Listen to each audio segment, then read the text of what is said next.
Actually تو ہم نے دو ایکچولی ٹائپس کو جو ہے نا ڈیٹیل سے پڑھ لیا اور ایگزامپل دیکھ لی. فرسٹ کہ جو دوسری عالمی جنگ ہے وہ ایک روایتی جنگ کی مثال ہے، کنونشنل وار کی ورلڈ وار 2 ایگزامپل ہے. اور سیکنڈ چیز جو ہم نے دیکھی وہ یہ کہ ویتنام جنگ جو ہے نا وہ ایک غیر روایتی جنگ کی مثال ہے جہاں جنگ کی نوعیت اور حکمت عملی میں واضح فرق انکنونشنل وار کی ایگزامپل ہے. اب جو ہم اپنی تھرڈ چیز پہ چلتے ہیں، تھرڈ ہمارے پاس جو آتی ہے وہ ہے پروکسی وار. پروکسی وار تو اس کا ہم جب اردو میں کریں گے نا تو آپ کو سمجھ آ جائے گا. سایہ دار جنگ، اب جو سائے کا لفظ استعمال ہو رہا ہے نا تو آپ اس پہ دھیان دیں، آپ کو پتہ لگے گا یہ سایہ دار جنگ اس ہم اسے بیسیکلی کہتے کیوں ہیں. تو پہلے سے ہم اس کی ڈیفائن دیکھ لیتے ہیں کہ پروکسی وار کہتے کسے ہیں. تو اس کی ڈیفائن میں یہ آتا ہے کہ one country sports a group in an other country to fight against a common enemy without direct involvement. اب اس سے آسان کوئی نہیں سمجھا سکتا جیسے کہ میں نے آپ کو بتایا اور آپ کو کئی حد تک سمجھ آ گیا ہوگا. اب اس کے ہم اردو میں کرتے ہیں تو وہ یہ بنے گی کہ ایک ملک دوسرے ملک میں کسی گروہ کی حمایت کرتا ہے تاکہ ایک مشترکہ دشمن کے خلاف لڑ سکے بغیر براہ راست ملوث ہوئے. تو اب پروکسی وار کی ایکچوئل میں ایگزامپل تو بہت آسان ہے. اس ایگزامپل میں آپ کو دیتا ہوں جیسے کہ انڈیا افغانستان میں فنڈنگ کرتا ہے ڈیفرنس گروپس کو کہ وہ پاکستان کے اندر انسٹیبلٹی کریٹ کر کے رکھیں اور کچھ بوم بلاسٹ وغیرہ ہوتے ہیں یا کچھ نہ کچھ ایسے گروپس نکل کے آتے ہیں جو کہ نقصان پہنچاتے ہیں. تو بیسیکلی آئی ایس آئی یا بہت سے ڈفرینٹ جو ہمارے پولیٹیشین وہ بھی یہ بات کرتے ہیں کہ انڈیا بیسیکلی فنڈنگ کرتا ہے ڈفرینٹ گروپ کو کہ وہ پاکستان کے اندر ٹیررسٹ اٹیکس وغیرہ کروائیں. تو کرواتے ہیں وہ جس میں دو نیشن جو ہوتے ہیں وہ ڈائریکٹ جنگ نہیں کرتے بلکہ تھرڈ پارٹی کو انوالو کرتے ہیں، اس سے انویسٹ کرتے ہیں یعنی کہ فنڈنگ کرتے ہیں اس میں، اور پھر وہ ان کی طرف سے وہ جنگ لڑی جاتی ہے. تو اس سے ہم کہتے ہیں پروکسی وار. اسی لیے اس سایہ دار کو جو آپ لفظ سنتے ہیں نا سایہ دار، تو اس سایہ دار جنگ اسی لیے کہا جاتا ہے کہ اب ہمارے پاس جو نیکسٹ آتی ہے نا وہ آتی ہے سول وار. پہلے ہم اس کی ڈیفائن کریں گے تو سول وار کی ڈیفائن یہ بنتی ہے کہ civil war is a conflict between groups within the same country often involving a struggle for control of the government اور ٹیریٹری. اردو میں اس کی ڈیفائن یہ بنے گی کہ سول جنگ ایک ایسے ملک کے اندر گروہوں کے درمیان تصادم ہے جو اکثر حکومت یا علاقہ کنٹرول کرنے کے لیے لڑائی ہوتی ہے. تو سول جنگ میں جب لوگ جو ہے نا اپنے حقوق کے لیے جن رائٹس نہیں مل رہے ہوتے لوگوں کو، ان کے بیسک رائٹس جو ہوتے ہیں وہ نہیں مل رہے ہوتے، کوئی اکنامک ڈیولپمنٹ نہیں ہوتی، تو لوگ احتجاج کرتے ہیں حکومت کے خلاف. جیسے کہ میں آپ کو ایگزامپل دیتا ہوں سول وار کی. وہ ایگزامپل مڈل ایسٹ میں یعنی کہ شام کی، جس میں جو تھا کہ شام کی سول جنگ ہوئی تھی، سیرین سول وار جسے کہا جاتا ہے، جو کہ 2011 میں جو ہے نا شروع ہوئی تھی جب عوام نے جو ہے بشار الاسد کی حکومت کے خلاف احتجاج شروع کیا تھا، جہاں پر عوام نے جو ہے نا سیاسی آزادی، انسانی حقوق اور اکنامک ڈیولپمنٹ کے بارے میں جو ہے نا آواز اٹھائی تھی کہ ہمیں بیسیکلی سیاسی آزادی چاہیے، ہمیں انسانی حقوق چاہیے اور ملک کی جو ہے وہ اکنامک ڈیولپمنٹ بھی ہونی چاہیے. تو یہ جو ہے نا سول وار کی ایگزامپل دی شام کی سول جنگ. نیکسٹ ہم چلتے ہیں جو ہمارے پاس جو آتی ہے وہ آتی ہے ریولیوشن وار. اب ریولیوشن انگلش اور اردو انقلاب کا نام سنتے ہی آپ کو پتہ لگ گیا ہوگا. انقلاب بیسیکلی میں ہر بندہ جانتا ہے کہ انقلاب کیا ہوتا ہے، جیسے کہ ابھی ریسنٹلی بنگلہ دیش میں ہوا ہے. تو اس کے ہم ڈیفائن دیکھتے ہیں. تو ریولیوشن کی ڈیفائن یہ بنے گی: revolution is a fundamental and often violent change in political power or organizational structure that occur in a relatively short period.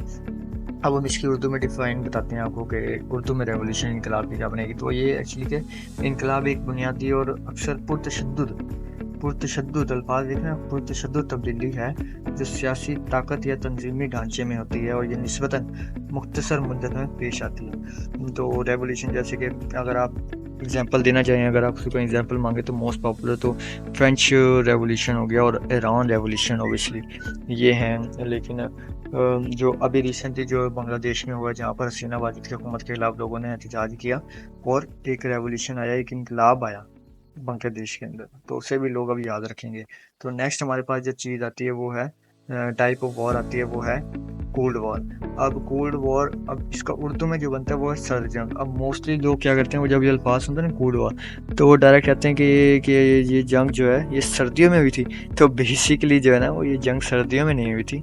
اسے کولڈ وار اس لیے کہا جاتا ہے کہ بیسیکلی میں ڈیفائن آپ کو بتا دیتا ہوں کہ کولڈ وار ہم اس وار کو کہتے ہیں جس میں نیشنز جو ہے نا وہ ڈائریکٹ آرمز ویپن کا میزائل ان چیزوں کا یوز نہیں کرتے. یہ ڈائریکٹ جنگ نہیں ہوتی, لیکن اس میں ہوتا کیا ہے کہ کچھ آپ ڈیفرنٹ طریقے سے جو ہے نا دوسرے ملک سے آگے نکلنے کی کوشش کرتے ہیں. آپ ڈیفرنٹ چیزیں آپ اپناتے ہیں تو اسے ہم کولڈ وار کہتے ہیں, جس میں آپ ڈائریکٹ ویپنس کا یوز نہیں کیا نہیں جاتا. اسے ہم کولڈ وار کہتے ہیں. جیسے کہ اب ورلڈ وار 2 کے بعد جو ہے نا دنیا کی 2 بڑی طاقتیں تھیں, ایک تھی امریکہ اور دوسرے تھا سوویت یونین.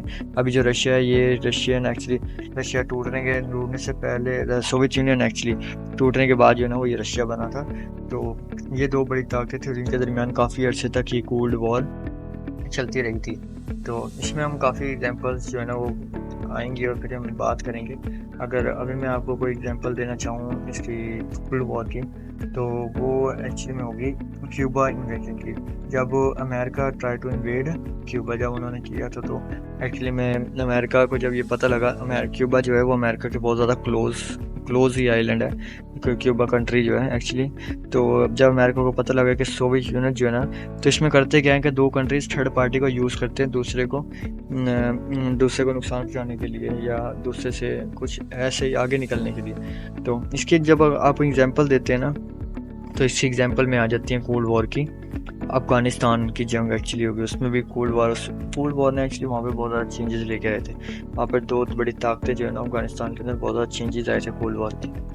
تو یہ ہو گیا. اس کے بعد ہمارے پاس کولڈ وار کی بھی آپ کو سمجھ آ گئی. نیکسٹ ہمارے پاس آ جاتی ہے ایگزامپل ٹائپ آف وار, وہ ہے ریبیلین وار, بغاوت. ایکچولی میں ریبیلین کی جب ہم ڈیفائن کرتے ہیں تو ڈیفائن یہ بنے گی rebellion is an act of violent or open resistant to an establish government or ruler usually not involving wide spread popular support. بغاوت ہم اردو میں سے کہتے ہیں تو اس کی ڈیفائن یہ بنے گی کہ بغاوت ایک قائم حکومت, کوئی بھی کرنٹ جو گورنمنٹ ہوتی ہے یا حکمران کے خلاف وہ تشدد یا کھلی مزاحمت کا عمل ہے جو عام طور پر وسیع پیمانے پر عوامی حمایت کے بغیر ہوتی ہے. تو اس میں ریبیلین میں بھی لوکلائز ہو سکتا ہے and the lake board base support and evolutionary. تو ایسی ایگزامپل ہم دیں تو اس میں رہتا ہے یہ باکسر ریبیلین ان چائنا ہو گیا. اینڈ نیکسٹ ایگزامپل ہمارے پاس جو آتی ہے وہ ہے زپاٹسٹا اپرائزنگ ان میکسیکو. تو یہ اب جو ہمارے پاس نیکسٹ جو ٹائپ آف وار آتی ہے وہ ہے گوریلا جنگ. اب اس کی ہم تھوڑی سی ڈیفائن کرتے ہیں. جو ڈیفائن کیا بنے گی اس کی وہ یہ ہے کہ guerrilla war refers to a form of irregular warfare in which small groups of combatants use tactics such as sabotage, raids, and hit-and-run strategies against a large, more traditional military force.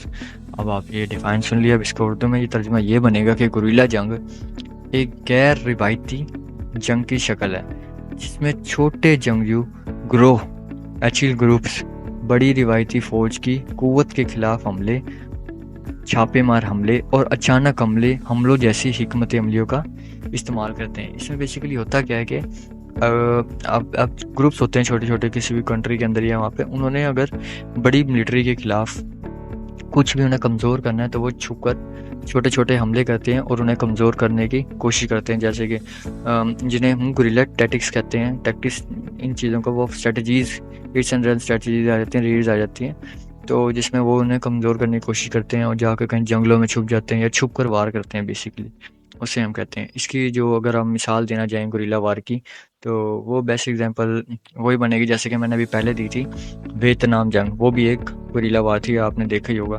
اس میں یہ ہوا تھا کہ actually Vietnam جنگ کے دوران جو ہے نا ویت کونگ نے امریکی اور جنوبی ویتنامی فوج کے خلاف گوریلا حکمت عملیوں کا استعمال کیا تھا.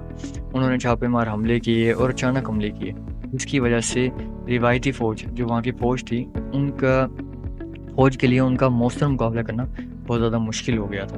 تو ایکچولی میں گوریلا گوریلا وارز اسے کہتے ہیں جس میں وہ کوئی بڑی فوج ہے، بیسک ڈیفائنس کی یہی بنی کہ کوئی بڑی فوج ہے، اس کے خلاف چھپ کر یا چھوٹے چھوٹے گروپ بنا کر کارروائیاں وغیرہ کرتے ہیں۔